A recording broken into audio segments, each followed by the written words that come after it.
Hey everybody, I'm so glad to see you today. Welcome to heartsathomeschool.com. I'm Megan Fonseca and I'm glad to have you here with me. This week we're going to be talking about our most asked subjects. How do you get started successfully homeschooling? And some of my friends, they come to me even if they're not homeschooling just because I want to get my life in order. Megan, help me out here.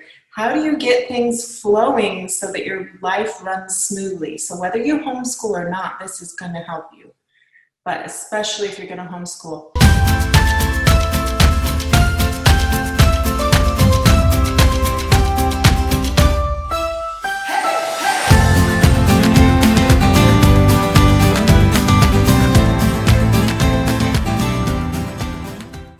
This is an absolute must of the steps you need to take before you even start your programming and your planning of your curriculum and what you're actually going to be learning in school.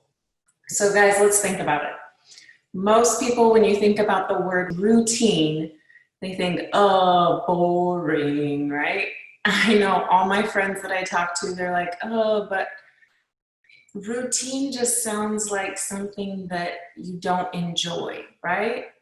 Well, that's why we're going to be talking about this series, because we want you to have a life that you love, not a life that you constantly wake up and you're thinking, oh, I have to go through this again.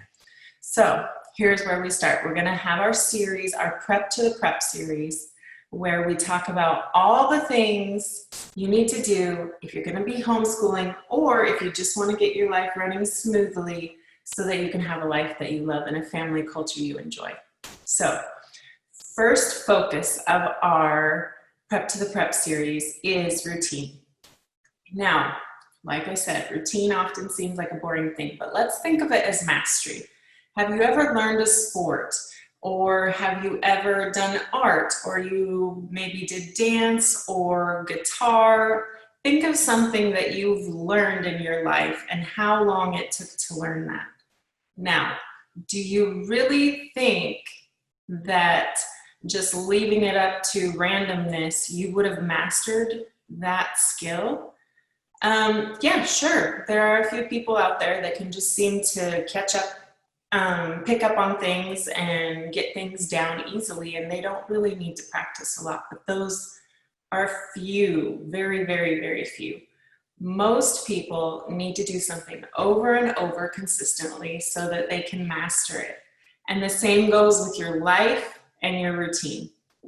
So our routine, when we set up our routine, we think of what we want, we think of how we're going to do it, and we think of when. Let's explain a little bit. So these are habits we're setting up. It's not just a schedule. Some people don't like schedules. I've had several friends that are a little more free-spirited that say, I hate routine, I hate schedules. Please don't tell me I have to do that in order to be successful homeschooling or to have a family life that I love where everything gets done and I'm reaching my goals, because I don't want to do that. No, you don't have to have an exact schedule. I'm talking about a routine. A routine is something you do consistently. That doesn't mean you have to do it at the same time every day. It's just you do it in the same way every day. Or let's say I brush my teeth first and then I take off my makeup and then I brush my hair. If I want to make that a routine, I'm going to do the same thing every day. So pretty soon it's a habit and I don't even have to think about it. And I make sure that I'm brushing my teeth, taking off my makeup, and combing my hair every day. And pretty soon I'm not even thinking about doing it. I'm just doing it, right? That's what we're talking about. I don't have to do it at the same exact time every day, but the same time frame, like I always do it after dinner, or I always do it right before I go to bed. That way I remember, that way it becomes a habit, and pretty soon I don't have to think about it. One thing I love about habits is not only does it create something that you don't have to think about, so you don't have to worry about it, and it's not one more thing on your mind, because we all know we have busy lives and all these things that we have to think about. But also, It's something that creates efficiency and effectiveness because I'm just doing it. And pretty soon, when we do it more and more, we get better and better at it. It takes less time, and we get the benefits of it, right? If we have a habit of exercising, we have the benefits of having a healthy body. If we have the habit of taking a shower every day, we also have a healthy body, but we smell better, right? So these things have benefits. It's not like we're just doing them to do them. So let's get started with the what. Before you think of the list of what you're going to do, think about what it is that you really want in life. Think about that vision of, okay, if I had the perfect life, or the perfect homeschool, what would it look like? How would my interactions be? How would the house be? Would it be kind of toys everywhere? Some people like that. Or would it be more clean and organized? Some people like that. I'm more of everything clean and organized, and then we get started with school. But some people enjoy a little bit of mix up, like kids playing in the corner and us doing something else. You have to think about what you're looking for in your family and what creates happiness for you and your family. Then, after you have that vision of kind of what you're looking for, then you're going to think about what it is I actually have to do to get there. So in terms of your home life, what do you have to do to have that clean home? Or what do you have to do so that the kids know where their toys are to even play with? What do you have to do to make sure that your car is ready to go when you have to take them to soccer? What do you have to do when you get ready for school and you need things like notebooks and pencils and all those things? And what do you have to do to make sure that they're getting all their subjects in math and reading and grammar and spelling and all the things that go with schooling? So take one thing at a time. Think about my home. What do I need to do in my home to have that vision created of what I wanted? What do I need to do in my homeschool to have that vision? What do I need to do in my personal life? What does our family need to do as a family so we work and have the culture that we want in order to have that vision of what we all want? And of course, this is not just you all by yourself. You're going to have conversations with your spouse, with your loved ones, with your partner, with your friends, with your family that you're living with for sure, to kind of get some ideas and bounce ideas off of each other and have a more objective opinion too. It's great to have opinions outside of your family so that you can think of, oh, I didn't even think of that. That is a great idea. Or, oh yeah, we are having problems with that. Maybe we need to work that into. So make that list of each category, what it is that I want and what it is that I need to do in order to get what I want. Next, you're going to be thinking about, how in the world am I going to do this? The great thing about that first step is you're not thinking about how it's going to be done. Don't worry about that. And when you're making your what list, please, please, please, please, do not think, I don't know how I'm going to do this, so I'm not going to write it down on my what's list. Or I don't know how to create that vision, so I'm not going to write it down. No, no, no, no, no, no. You will figure it out. I promise. I can help you figure it out, or it will come to you. We'll talk about that a little bit later in the series, okay? How you can do that, how you can create some habits where you can find answers and find the solutions for your family, because sometimes it's really super individual. I can give you tips and tips and tips about what works for us, but that may not work for you. But I can tell you how to find out what works for you, okay? So think about it. We created that vision of what we wanted. We created that list of how, not how, we created that list of what we need to do. Now we're working on the how. And if you're not sure how to do the how, do a little bit of research, reach out to friends and family. I also have a great program that I'll tell you about at the end, and I'll put the link to it in the description below, where it can give you some great resources to figure out how to do things. But most of the time, with a lot of things, especially things in your house to keep it in order in your life, you're gonna know how to do it, you know. To have a clean bathroom, I've got to clean it, right? I need some stuff to do it with. So how am I gonna do that? Let's take the bathroom, for instance. I am going to make sure that my bathroom is cleaned every single day. The how, I'm also going to figure out what I need to do that with. And the last one is who is going to do that, right? Because, ladies and gentlemen, parents, if you have children, you should not be doing everything in your home. Yes, most of the time it is easier in the short run to do it, believe me. I know that teaching period of figuring out how to teach kids to do things can be seeming like an eternity, and trying to get them motivated seems like an even bigger eternity. And you're just like, why am I even doing this? I could do this like in a 1/10 of the amount of time. But I promise you that if you stick with it and really make this a family effort, that you are gonna love it in the end, because you will be doing less work in the long run, and your kids are gonna learn responsibility and appreciation for what they have, which is even more important, right?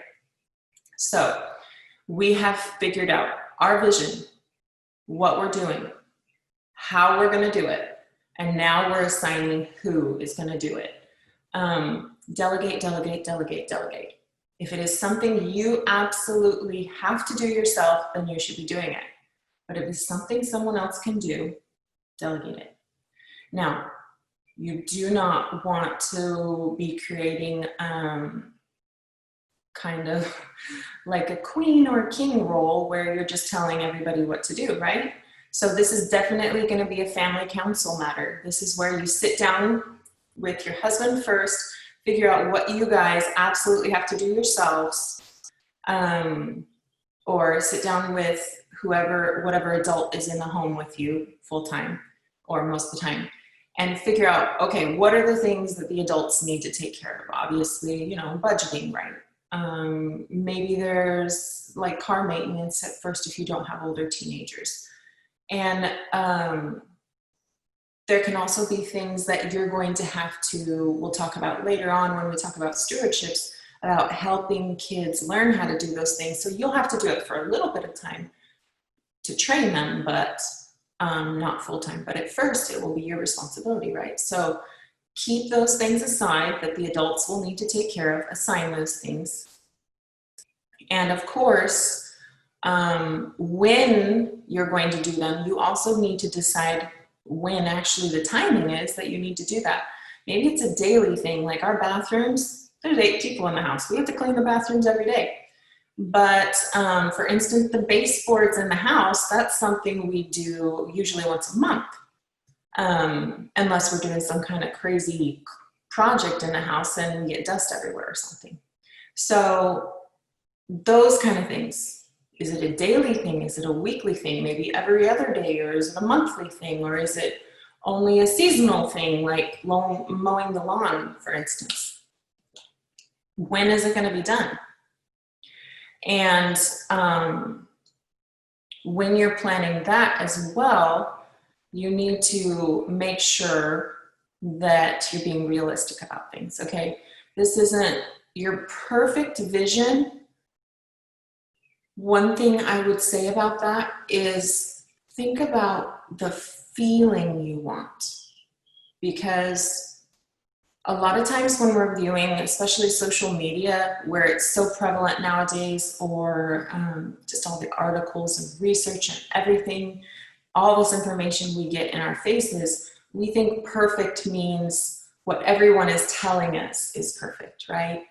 But this is about you, and this is about your family, and what's perfect for you may not be the world's perfect, right? I know I struggle with this at times too, where I see things and I'm like, oh, but my house doesn't look like that.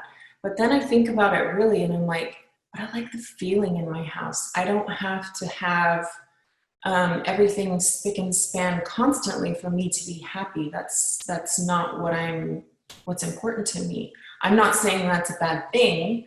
I'm just saying for me, things need to be cleaned up, but I don't necessarily need to feel like I'm walking into a hotel to be happy, right? So think about that for you. It's a feeling, what you're really wanting.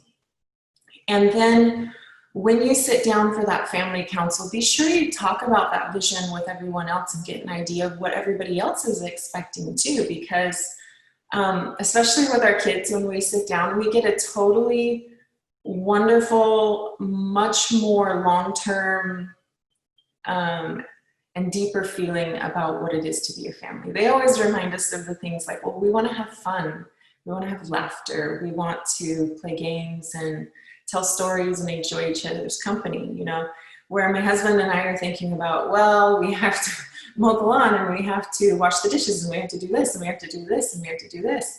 We have to make sure the business keeps running, all of these things. And so you want to have a balance of all of those things.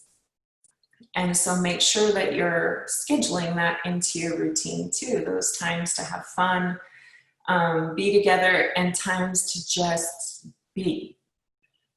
We can't be working like robots. We're not robots, we're human.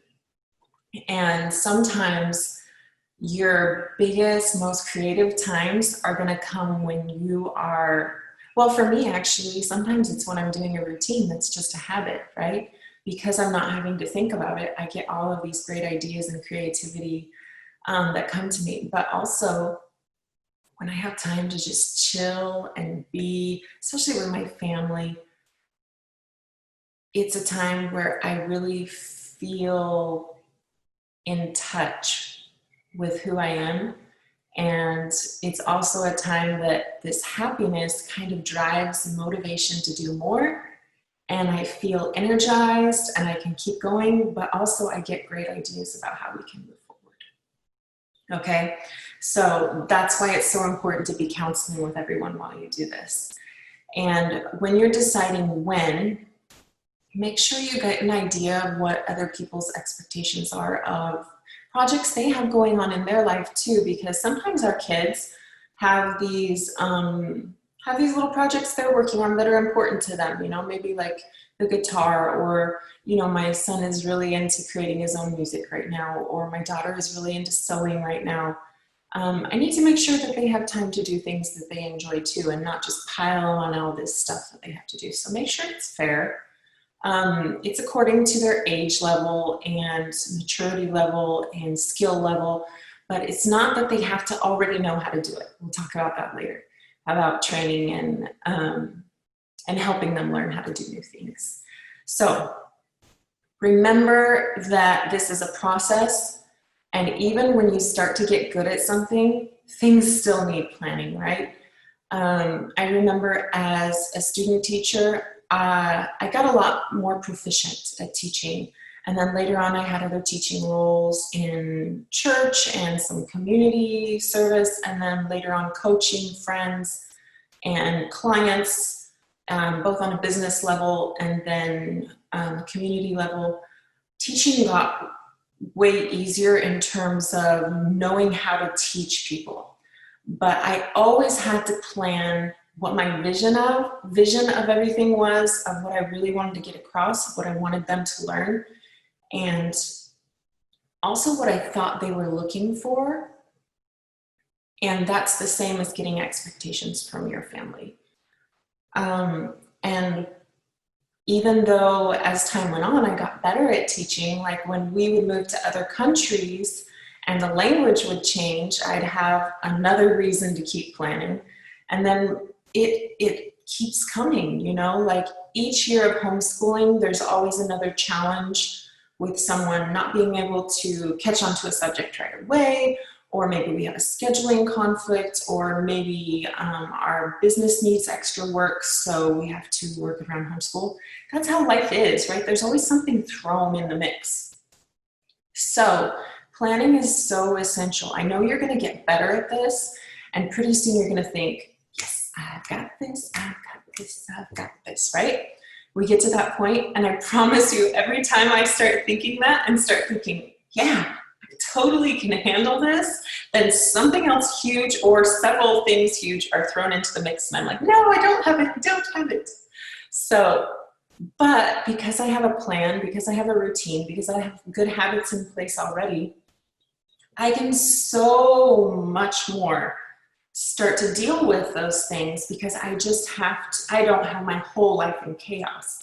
I just have a few little things that I have to work in, plan them, figure out what I want, what has to be done, how I'm going to do it, and then when and who is going to do it.